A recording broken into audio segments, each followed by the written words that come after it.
Сәлем достар, сіздермен бірге мен Нұрмат Қымбат. Бүгін біз қазақ тілінен сөз таптарын өтетін боламыз. Ең бірінші біздің сабақ жоспарымыз. Бүгін біз не қарастырамыз? Сөз табы деген не, және де сөздерді неге топтарға бөлеміз? Негізгі атауыш сөз таптары, көмекші сөз таптары және де одағай. Мысалдар мен қысқа тапсырмалар орындаймыз, және де қорытындылау үшін қайталау сұрақтары болады. Ең бірінші сөз табы дегеніміз не? Сөз табы дегеніміз ортақ грамматикалық мағынасы, сұрағы және сөйлемдегі қызметі ұқсас сөздер тобы. Әр сөз табының өзіндік мағынасы болады. Затты, қимылды, белгіні, санды, мезгілді, себепті білдіреді. Сөз табын тану үшін негізгі үш белгіге сүйенеміз: мағынасына, сұрағына, сөйлемдегі қызметіне қарай. Қазақ тілінде сөздері ірі екі топқа бөлінеді: атауыш, мәнді сөздер және де көмекші сөздер. Атауыш сөздер жеке мағынасы бар сөйлем мүшесі бола алады. Ал көмекші сөздер өз алдына толық мағына білдірмейді, басқа сөздермен тіркесіп қызмет атқарады. Яғни одағай сөздер сөйлеушінің сезімін, көңіл-күйін, ишаратын білдіретін сөйлем мүшесі бола алмайды. Атауыш және де көмекші сөздер. Атауыш сөздер дегеніміз ол нақты затты, қимылды, белгіні, санды, мезгілді, орынды білдіреді. Сөйлемнің негізгі мүшелері бастауыш, баяндауыш, толықтауыш, анықтауыш, пысықтауыш болады. Негізгі атауыш сөз таптары: зат есім, сын есім, сан есім, етістік, үстеу есімдіктері.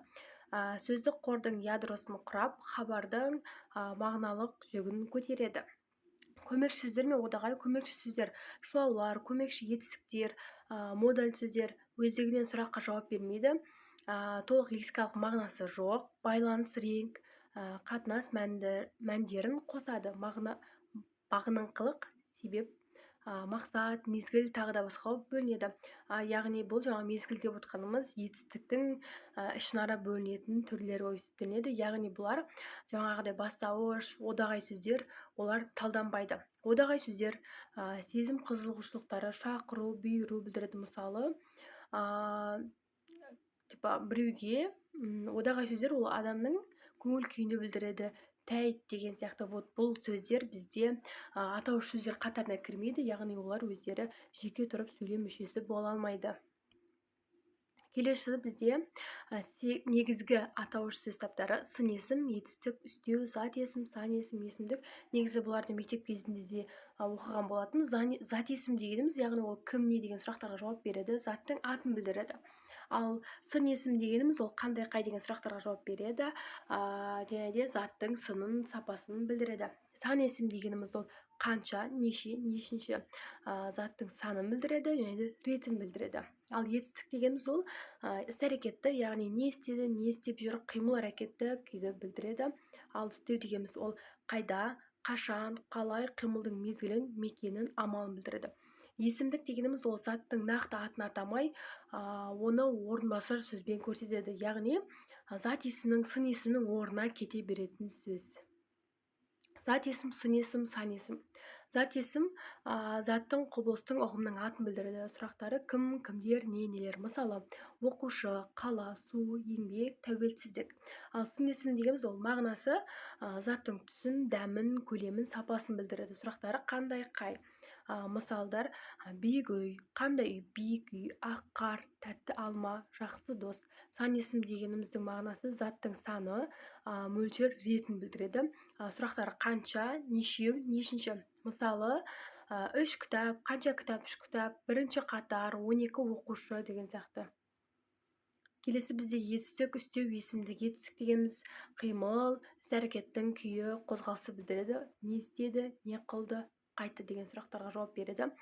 Мысалы, оқыды, жүгірді, ойнап жүр, келе жатыр, яғни іс-әрекетті.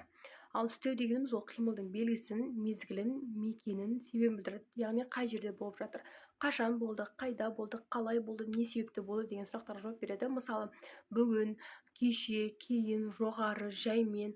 Ал есімдік дегеніміз ол заттың атын тікелей атамай, ишаралап, жалпылай көрсетеді. Сұрақтары есім сөздердің орнына жүреді. Кім, не, қай деген сияқты. Есім сөз дегеніміз, яғни жаңағы зат есім, сын есім, сан есімнің орындарына жүреді. Мысалы, мен, сен, ол, бұл, сол, бәрі, ешкім деген сияқты. Көмекші сөздер шылау және көмекші етістіктер. Шылаулар дегеніміз ол басқа сөздермен бірге айтылып, грамматикалық қатынас жасайды, өздігінен сөйлем мүшесі бола алмайды, сұрақ қойылмайды. Түрлері жалғаулық, септеулік, демеулік шылау болып үшке бөлінеді. Мысалы, және, бірақ, үшін сияқты, ғана, та деген сияқты. Ал көмекші етістіктеріміз ол негізгі етістікпен тіркесіп қимылды реңкін, мезгілін білдіреді. Өздігінен толық қимыл атамай, мағынаны толықтырады. Мысалы, отыр, тұр, жүр, жатыр, еді, екен, бер, ал деген сияқты құрамды етістіктер жасайды. Оқып отыр, бара жатыр, айтып отыр, яғни көмекші болып жүреді бұл екеуі.